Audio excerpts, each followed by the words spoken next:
Esta temporada, o líder Cruzeiro promete colocar 50 mil torcedores neste domingo, né, Edu? No Mineirão, no jogo contra o também líder América, clássico pelo Campeonato Mineiro. Diego Bertozzi tem as informações. Minas não tem mar, mas um azul, olha, anda tingindo um gigante neste início de temporada. Uma festa a cada rodada. Não, meus amigos, ainda não tô falando de Libertadores. É Campeonato Mineiro mesmo, só. O jogo contra o Tupi marcou a reestreia de Fred com a camisa estrelada. 42 mil cruzeirenses foram ao Mineirão. Depois, 25 mil testemunharam a goleada da Raposa sobre o Uberlândia Esporte. Uma média de público presente que passa dos 33 mil torcedores. O jogo de domingo é contra o América. Nesta quarta-feira, o Cruzeiro tuitou a parcial de público usando as numerações dos zagueiros Murilo e Léo e pôs uma meta na hashtag 50 mil na Toca 3, um apelido que a torcida celeste dá ao Mineirão.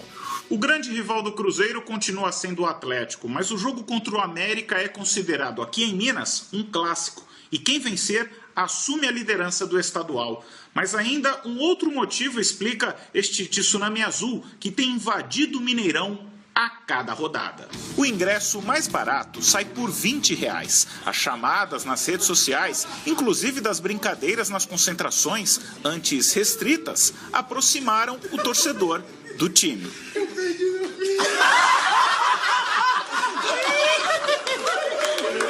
Na esplanada do estádio, food trucks e shows também têm atraído um público cada vez mais confiante no elenco que foi montado.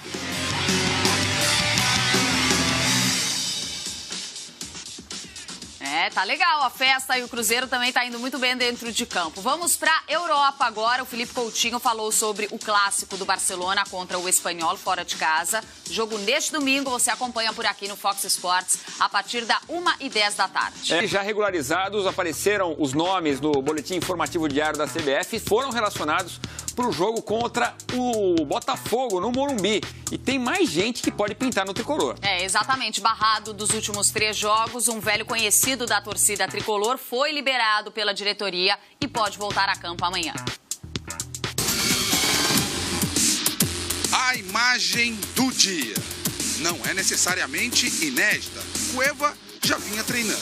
Só que agora ele foi liberado pela diretoria e foi relacionado para o jogo contra o Botafogo de Ribeirão Preto neste sábado.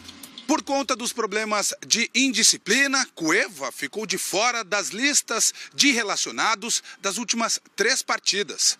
Durante esse período, a diretoria avaliou o comportamento do jogador e agora chegou à conclusão que é hora de voltar.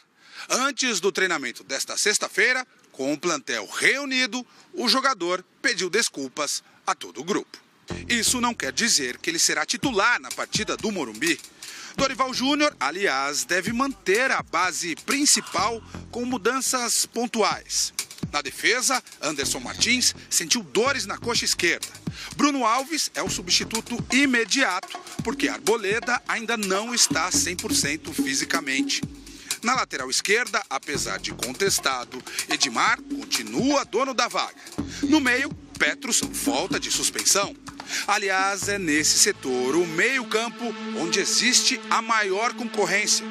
Shailon deve ser mantido, mas terá as sombras do Cueva e do possível estreante Nenê, que já teve o nome dele inscrito no boletim informativo diário da CBF. Opções ao professor, portanto, não vão faltar. E a preparação desta sexta-feira foi, inclusive, acompanhada de perto pela chefia. Ao lado do coordenador de futebol, Ricardo Rocha, o presidente Leco observou a atividade do dia e, de forma espontânea, resumiu bem o que pensa boa parte dos são paulinos a respeito do peruano Cueva. Cueva está treinando bem, presidente. Ele sabe jogar. Sabe, né? E olha, o São Paulo deve anunciar a qualquer momento a contratação por empréstimo do meia Valdívia, que está no Atlético Mineiro. Olha só. Tá, e o jogador já foi liberado pelo Galo, onde chegou em maio do ano passado. Valdívia fez apenas 2 gols em 33 jogos. Os direitos do jogador pertencem ao Internacional, que também já concordou em reemprestar o jogador, né, o Valdívia. O contrato com o São Paulo vai até o dia 31 de dezembro. Falar do Flamengo agora, já classificado para a semifinal da Taça Guanabara, o rubro-negro visita o Nova Iguaçu, em Brasília, no Mané Garrincha, pela 5ª rodada do Campeonato Estadual. Juliano Lima tem as informações. No Flamengo, mistério quanto à escalação contra o Nova Iguaçu. Afinal de contas, ainda tem o sábado para o técnico Paulo César Carpegiani definir a equipe. Mas a informação que eu consegui é que Henrique Dourado não viaja para Brasília. Vai seguir treinando no Centro de Treinamento Ninho do Urubu. A mesma coisa, Felipe Viseu. O atacante ainda aguarda a definição nas últimas horas se vai ou não para a Itália neste sábado. Por isso, o Flamengo decidiu que o jogador não viaja para Brasília. Por outro lado, uma informação muito agradável, Diego Alves fez o exame ontem, inclusive, tudo certo, ainda não pode fazer aquele chamado treinamento de queda, mas vai ser inscrito para a primeira fase da Libertadores. Então essa preparação aí até o dia 28, quem sabe o Flamengo pode contar com o goleiro Diego Alves. E por falar em goleiro, quem falou na entrevista coletiva foi o César, que vai ser titular contra o Nova Iguaçu. Escuta aí. Para a sequência a gente espera, né, lógico, evoluindo, crescendo, os treinamentos já tem a fase talvez mais pesada, assim, já passou um pouco, a gente agora tá na parte técnica, lógico que cada vez a gente vai aprimorando mais, vai aperfeiçoando mais, e quando a gente tem uma semana para trabalhar, isso para a gente é muito bom também, a semana inteira. Então, sem dúvida, como eu falei antes, o próximo jogo sempre vai ser o mais importante para a gente. Né? O zagueiro Hever não viaja para Brasília. Quem deve jogar no lugar é o Juan, formando a defesa com Rodolfo, seguindo o jogo treino desta semana contra o Bom Sucesso aqui no Centro de Treinamento Ninho do Urubu. No meio de campo, o Ilharão, com lesão na panturrilha, também não viaja. Rômulo deve ser o substituto. Juliano Lima, do Centro de Treinamento Ninho do Urubu, para o Fox Sports.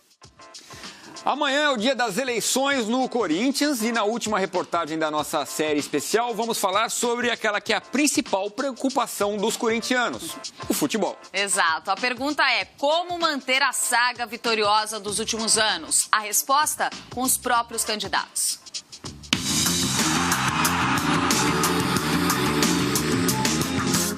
Uma década com 2 títulos paulistas, 3 brasileiros, uma Libertadores inédita e um Mundial de Clubes. O sucesso recente do Corinthians no futebol é inquestionável. Além disso, o Corinthians, vencedor de hoje, tem a cara de Fábio Carille, um estilo de jogo que tem se fixado desde os tempos em que ele era auxiliar, tanto de Tite quanto de Mano Menezes. O próximo presidente do clube receberá, junto com o cargo, a responsabilidade de manter uma fase vitoriosa. Para isso, é preciso avaliar de que forma todas essas conquistas foram atingidas e como a gestão do futebol pode ser aprimorada. Manter um time competitivo sem prejudicar a saúde financeira do clube é um desafio que se apresenta aos candidatos à presidência do Corinthians. E perguntamos a cada um deles de que forma enxergam a gestão do futebol. Do futebol, nos últimos 10 anos, ganhou tudo. Então, com o futebol, quando está se ganhando, você mexe o mínimo possível. Vão melhorar aquilo que está bom, procurar melhorar aquilo que está bom e fazer excelente aquilo que está ótimo. Então, não tem o que fazer. Se acabamos de ser campeão brasileiro, não tem o que mudar. É só melhorar. Você tem que acompanhar a finança, tem que acompanhar o clube social e tem que acompanhar o futebol. Você tem que procurar ter o time mais competitivo possível, gastar o mínimo possível e arrecadar o máximo possível. Essa é a função do presidente. E é isso que nós vamos fazer. O que eu disse, eu assinava até 2011 tudo pelo clube. Eu saí faturando 350 milhões e devia ser de 77. Assim, identificar a nossa cultura de jogo, manter os padrões de excelência que existem lá no centro de treinamento e ter sempre uma equipe competitiva. Medalhões, não sou muito fã de falar, vamos trazer um medalhão de que ele vai resolver a situação. A nossa história e os nossos últimos títulos provou que o clube é um clube, o time ele desempenha de forma coletivamente, né? Então é importante a gente ter um plantel uniforme, que desempenha e que jogue coletivamente. E E, obviamente, que tem que ser um plantel qualificado para a gente continuar disputando os títulos, os principais títulos no Brasil, e Libertadores e mundo afora. O futebol, eu acho que o Corinthians está bem, a comissão técnica eficiente, bem profissionalizado, o Alessandro. Hoje está muito bem o Corinthians. Ele precisa de alguns reforços, porque o elenco é muito pequeno. Então, eu acho que está no caminho correto. Hoje tem uma boa espinha dorsal e uma boa administração no futebol. O clube, o time de futebol do Corinthians precisa sempre ser competitivo. Ele sendo competitivo, ele agrega à marca valores maiores e você acaba obtendo mais receitas. E a dívida também tem que ser contornada, porque você não pode fazer contratações populistas, só por contratar para poder ganhar uma eleição ou poder ficar bem com a torcida e não ser um planejamento correto. Nós vamos mudar a gestão do futebol. A equipe técnica nós vamos manter, ela é bem sucedida. Aliás, a atual diretoria nem queria essa comissão técnica. Procurou vários treinadores antes, não conseguiu, acabou apostando no Carrilli, que nós conhecemos. É uma pessoa estudiosa, competente, está no Corinthians há mais de 10 anos. Isso nós vamos manter. O que nós vamos fazer no futebol é criar uma superintendência de futebol, toda estruturada, na qual estarão vinculados o futebol profissional, o futebol de base, que nós vamos mudar radicalmente o modo de agir lá, especialmente com relação aos empresários. Vamos botar o futebol feminino e o futebol master, que nós vamos profissionalizar.